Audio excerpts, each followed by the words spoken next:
প্রথম আল্লাহ সৃষ্টি করেছেন কি? আল্লাহর কথার কোনো গুয়া মাথা আমি কিছুই পাই না। এই যে একটা কথা বলছে, আওয়ালুমা খালাকুল্লাহে ইশক, প্রথম সৃষ্টি ইশক।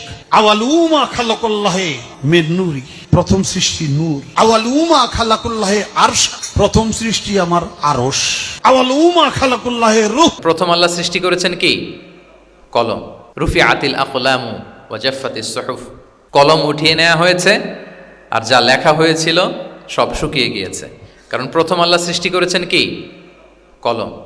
কলমকে আল্লাহ বলেছেন লিখো। আল্লাহ কি লিখবো? উকতুব মাকাদির আল খালক, মহাবিশ্বে যারা আসবে সবার কি হবে না হবে সব লিখো। তো লিখে ফেলছে, এখন যা হবার তাই হবে। তাহলে দেখেন, আকীদা সংক্রান্ত, ইসলামের বুনিয়াদী বিশ্বাস সংক্রান্ত চমৎকার কিছু লার্নিং, কিছু লেসন আল্লাহ রাসূল সাল্লাল্লাহু আলাইহি ওয়াসাল্লাম আব্দুল্লাহ ইবনে আব্বাসকে দিয়েছেন, এবং এটা ছিল ওয়ান অন ওয়ান মিটিং। এরপর একই প্রশ্নের জবাবে ভিন্ন ভিন্ন জনকে ভিন্ন ভিন্ন উত্তর দিয়েছেন রাসূল সাল্লাল্লাহু আলাইহি ওয়াসাল্লাম। এটাকে এডুকেশনের ভাষায় বলে পার্সোনালাইজেশন। কি বলে? মানে যার যেটা লাগবে। শিক্ষক ভালো বুঝে, কয়েকটা ক্লাস নিলে উনি বুঝে ফেলে যে কার রিসিভিং ক্যাপাসিটি কতদূর, কার কোনটাতে ঘাটতি, কার কোনটাতে সমস্যা। একজন আদর্শ শিক্ষক, একজন চৌকস শিক্ষক, তিনি খুব সহজে এটা ধরে ফেলেন। তো রাসূল সাল্লাল্লাহু আলাইহি ওয়াসাল্লাম he was a very good observer. তিনি বুঝে ফেলতেন যে কার কোনটায় ঘাটতি, ফলে একই প্রশ্নের উত্তর উনি এক একজনকে এক একভাবে দিতেন। কেন? Based on the need of the addressee, যার যেটা দরকার ওইটার উপর গুরুত্ব আরোপ করে, যার যেটাতে ঘাটতি আছে সেটাতে গুরুত্ব আরোপ করে তিনি এক একজনকে কি করতেন? এক এক রকম উত্তর। অনেক সাহাবারা এরকম প্রশ্ন করেছেন যে আইয়ুল আমালি আফদাল ইয়া রাসূলুল্লাহ, সবচেয়ে শ্রেষ্ঠ আমল কোনটা? তিনি এক একজনকে এক একটা বলেছেন। কখনো বলেছেন যে আল্লাহর উপর ঈমান আনা, আল ঈমানু বিল্লাহি ওয়াহদা। কাউকে বলেছেন যে আল জিহাদ ফি সাবিলিল্লাহ, কাউকে বলেছেন আস-সালাতু ফি ওয়াক্তিহা, অন টাইমে সালাত পড়া। তার মানে যার যেটাতে ঘাটতি ছিল। কাউকে বলেছেন বিররুল ওয়ালিদাইন, কারণ তিনি দেখেছেন তার সাথে তার মা বাবার সম্পর্কে একটু ঘাটতি আছে, তারা এটা বলি। কারণ সবগুলোই ভালো কাজ, সবগুলোই কি ভালো কাজ। তাহলে যার যেটাতে ঘাটতি আছে সেটাতে গুরুত্ব আরোপ করে, এটা রাসূল সাল্লাল্লাহু আলাইহি ওয়াসাল্লাম করেছেন।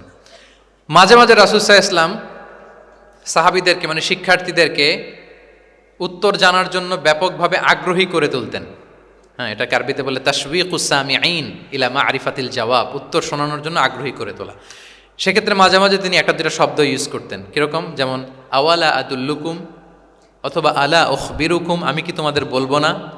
এটা বললে সাহাবারা বলতেন বলেন বলেন ইয়া রাসূলুল্লাহ, অবশ্যই বলবেন, বালা ইয়া রাসূলুল্লাহ। আওয়ালা উখবিরুকুম, আমি কি তোমাদের জানিয়ে দিব না? সাহাবারা বলতেন ইয়া রাসূলুল্লাহ, অবশ্যই আপনি আমাদের জানিয়ে দিবেন। যেমন তিনি বললেন যে কেউ জান্নাতে যাবে না মুমিন হওয়া ছাড়া, কেউ ইমানদার হতে পারবে না যতক্ষণ না একে অপরকে তোমরা ভালো না বাসো। তাহলে তো এটা গুরুত্বপূর্ণ বিষয়।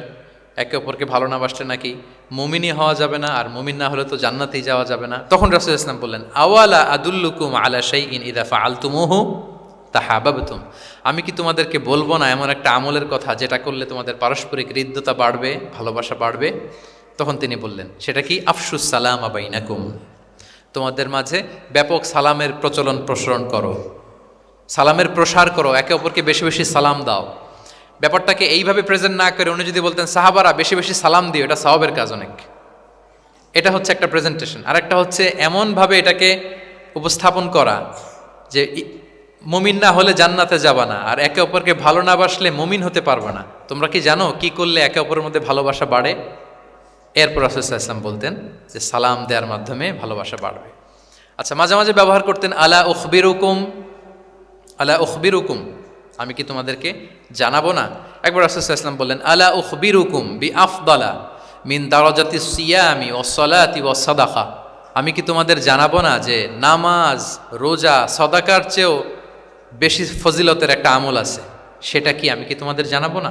সাহাবারা বললেন ক্বালু বালা ইয়া রাসূলুল্লাহ, হে আল্লাহর রাসূল অবশ্যই জানাবেন, অবশ্যই জানাবেন। কারণ নামাজের চেয়েও বেশি গুরুত্বপূর্ণ, সাদাকার চেয়েও বেশি গুরুত্বপূর্ণ, সিয়ামের চাইতেও বেশি গুরুত্বপূর্ণ আমল, সেটা কি? তখন রাসূল সাল্লাল্লাহু আলাইহি ওয়াসাল্লাম বললেন সেটা হচ্ছে ইসলাহু যাতিল বাইন, বিবাদমান দুই গ্রুপকে মিলিয়ে দেয়া, বিবাদমান দুই ব্যক্তিকে মিলিয়ে দেয়া। এটা নফল নামাজ, নফল সাদাকা, নফল রোজার চেয়েও বেশি কি ফজিলতপূর্ণ, বেশি গুরুত্বপূর্ণ। আমরা তো মনে করি শুধু নামাজ পড়লেই বোধহয় আমি অনেক সওয়াব পেলাম, রোজা রাখলেই সওয়াব পেলাম, শুধু জিকির করলে সাদাকা করলেই সওয়াব পেলাম। কিন্তু রাসূল সাল্লাল্লাহু আলাইহি ওয়াসাল্লাম বলেন যে দুইজনের মধ্যে একটু মনোমালিন্য তুমি মিলিয়ে দাও, এটা এর চেয়েও বেশি সওয়াবের। আল্লাহু আকবার। দুই গোষ্ঠীর মধ্যে দীর্ঘদিনের ঝগড়া মিলিয়ে দাও, এটা এর চেয়েও বেশি সওয়াবপূর্ণ। রাসূলুল্লাহ ইসলাম মক্কা থেকে মদিনায় যেয়ে কি করেছেন? আউস এবং খাজরাজের দীর্ঘদিনের যুদ্ধ 1 ঘন্টার মধ্যে কি settle down. He was a very good mediator and arbitrator. চমৎকার মধ্যস্থতা করতে জানতেন তিনি। তাহলে এইভাবে উত্তর জানার জন্য শিক্ষার্থীদেরকে আগ্রহী করে তুলতেন। আচ্ছা, আরেকটা পদ্ধতি ছিল অবজারভেশন অ্যান্ড কারেকশন। রাসূলুল্লাহ ইসলাম, আমি আলোচনার শুরুতেই বলেছি, হি was a very good observer. চমৎকার পর্যবেক্ষণ করতেন এবং সংশোধন দিতেন। কে কি করছেন এটা খেয়াল রাখতেন, মানে চোখ কান খোলা রাখতেন। বাংলায় আমরা কি বলি? বাংলায় কি বলা হয় এটাকে? চোখ কান খোলা রাখা।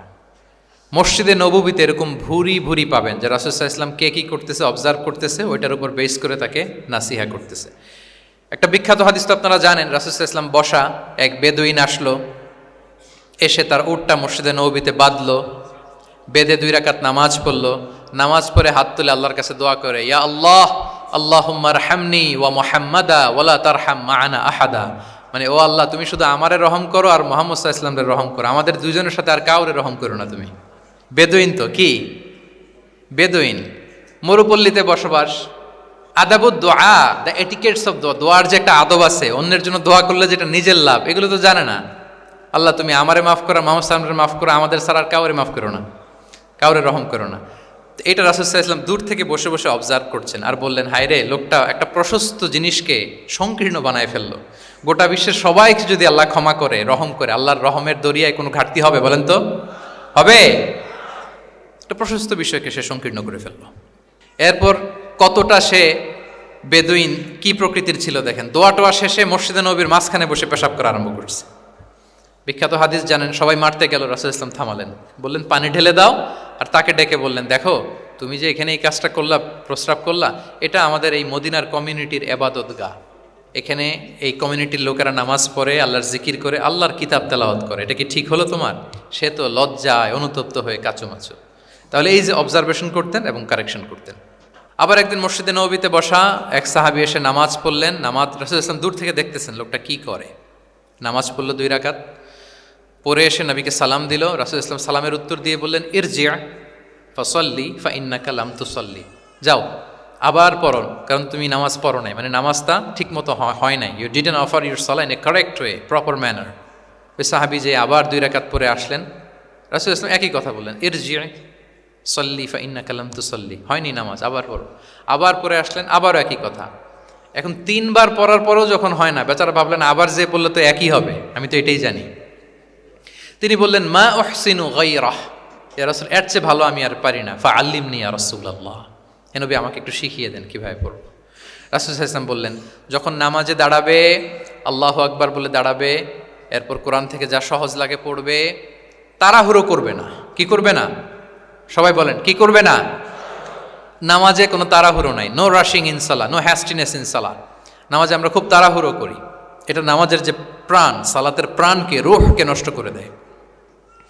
যখন রুকুতে যাবে, স্ট্রেইট ফরওয়ার্ড রুকু করবে, হাত্তা তাতমা ইন্না রাকিআন। রাসূলুল্লাহ সাল্লাল্লাহু আলাইহি ওয়াসাল্লামের রুকুর পিঠটা ছিল একেবারে স্ট্রেইট, এই টেবিলটা যেরকম স্ট্রেইট, এরকম স্ট্রেইট। লাউ সাব্বা আলাইহিল মা লাস্তাকার, পানি ভর্তি একটা বোতল যদি রাসূলুল্লাহ সাল্লাল্লাহু আলাইহি ওয়াসাল্লামের রুকু দেয়া পিঠের উপর রাখতো, পানিটাও পড়তো না, বোতলটাও পড়তো না, স্ট্রেইট। এরকম উদাহরণ দিয়ে সাহাবারা বলতেন যে এত স্ট্রেইট রুকুর পিঠ যে পানি ভর্তি গ্লাস রাখলে পানিটাও কাঁপবে না, বোতলটাও পড়বে না। রাসূলুল্লাহ সাল্লাল্লাহু আলাইহি ওয়াসাল্লাম বলতেন, সবচেয়ে বড় চোর যারা নামাজে চুরি করে। সাহাবারা বললেন, এটা আবার কিভাবে? তিনি বললেন, লা ইউতিম্মু রুকুআহু ওয়া সুজুদাহ, তারা নামাজের চোর যারা রুকু সেজদা ঠিক মতো করে না। তো বললেন যে রুকু থেকে আবার স্ট্রেট হয়ে দাঁড়াবে, যখন সিজদায় যাবে ইতমিনানের সাথে, উইথ রিল্যাক্সেশন। নামাজের মধ্যে কি থাকবে? রিল্যাক্সেশন থাকবে। কি থাকবে বলেন? হ্যাঁ, রিল্যাক্সেশন থাকবে। যখন বললেন যে এই 1 রাকাত যেমনি তোমাকে শিখালাম, সব নামাজ তুমি এইভাবে পড়বা, উইথ রিল্যাক্সেশন, নো রাশিং, তখন সাহাবী শিখে গেলেন। তাহলে এই যে অবজারভেশন অ্যান্ড কারেকশন, দেখতেন হোয়াটস গোয়িং অন অ্যারাউন্ড, কি হচ্ছে, ভুল হলেই শুধরে দিতেন। হজের দিন উনি ওটের সামনে বসা, পেছনে ফদল ইবনে আব্বাস রাদিয়াল্লাহু তাআলা আনহু, আব্দুল্লাহ ইবনে আব্বাসের ভাই, রাসূলুল্লাহ সাল্লাল্লাহু আলাইহি ওয়াসাল্লামের কাজিন, রাসূলুল্লাহ সাল্লাল্লাহু আলাইহি ওয়াসাল্লামের কি কাজিন। তো রাসূলুল্লাহ সাল্লাল্লাহু আলাইহি ওয়াসাল্লাম বিভিন্ন মাসআলার উত্তর দিচ্ছেন। কি করতেছেন? মাসআলার উত্তর দিচ্ছেন। রাসূলুল্লাহ সাল্লাল্লাহু আলাইহি ওয়াসাল্লাম হজ করেছিলেন কয়টা বলেন তো দেখি, কে জানে? হ্যাঁ, মাত্র একটা করছে। ঠিকঠাক আছে তো উত্তর? সবাই বলেন, কয়টা হজ করেছিলেন? হ্যাঁ, আসলে রাসূল সাল্লাল্লাহু আলাইহি ওয়াসাল্লাম কেবলমাত্র জীবনে কয়টা হজ করেছেন? একটা হজ করেছেন, 4টা উমরা করেছেন। আচ্ছা, এবার যেহেতু একটা হজ করেছেন, মানুষের অনেক ভুল হয়ে যাওয়া তো খুব স্বাভাবিক, কি বলেন? স্বাভাবিক না? স্বাভাবিক। ফলে 10 জিলহজ, যেটা ভেরি হ্যাকটিক ডে, একদিনে অনেক কাজ করতে হয়, 5টা কাজ। জামরায় স্টোনিং করতে হয়, পাথর মারো, স্লটার করো, প্রাণী জবাই করো, মাথার চুল ফেলে দাও, আবার চলে যায় মক্কায়, ফরজ তাওয়াফ করো, সাই করো, ফিরে আসো। তো এই যে 5টার সিকোয়েন্স অনেকে রাখতে পারে না, ভুল করে ফেলে। এখন 1400 বছর পরে মুআল্লিমরা এত তালিমের পরেও আমরা ভুল করে ফেলি। তাহলে ওই সময় কি হয়েছিল বলেন? এটা ছিল প্রথম হজ। তো রাসূল সাল্লাল্লাহু আলাইহি ওয়াসাল্লাম জানেন আজকে তো অনেক ভুল করবে, তিনি আকাবা, মিনার পাশে আকাবার এখানে হেল্পলাইন সার্ভিস চালু করছেন, মানে নিজে দাঁড়ায় আছেন, দেখি কার কি ভুল হয় জিজ্ঞেস করলে মাসালা বলে দেব। সুবহানাল্লাহ। তো এসে একজন বলে যে, ইয়া রাসূলুল্লাহ, আমি তো ওই আগে কুরবানি পরে চুল কাটা, আমি আগে চুল কেটে ফেলছি। রাসূল সাল্লাল্লাহু আলাইহি ওয়াসাল্লাম বলে, ইফআল ওয়ালা হারাজ, ওকে, কোনো সমস্যা নেই, যাও। আরেকজন এসে বলে, আমি তো আগে এটা করছি। ওই দিন যাই নবীকে জিজ্ঞেস করা হয়েছে, নবী সাল্লাল্লাহু আলাইহি ওয়াসাল্লাম ফ্লেক্সিবিলিটি দিয়ে দিয়েছেন, বলে করো, অসুবিধা নাই।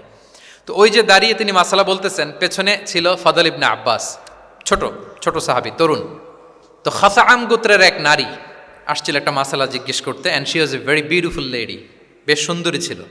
তো এসে রাসূল সাল্লাল্লাহু আলাইহি ওয়াসাল্লামকে যখন প্রশ্ন করতেছে, ফদল ইবনে আব্বাসের নারীর দিকে তাকায় আছে, এবং ওই নারীও ফদল ইবনে আব্বাসের দিকে তাকায় আছে। রাসূল সাল্লাল্লাহু আলাইহি ওয়াসাল্লাম উত্তরও দিচ্ছেন, আবার খেয়াল করতেছেন যে চোখাচোখি হয়ে যাচ্ছে।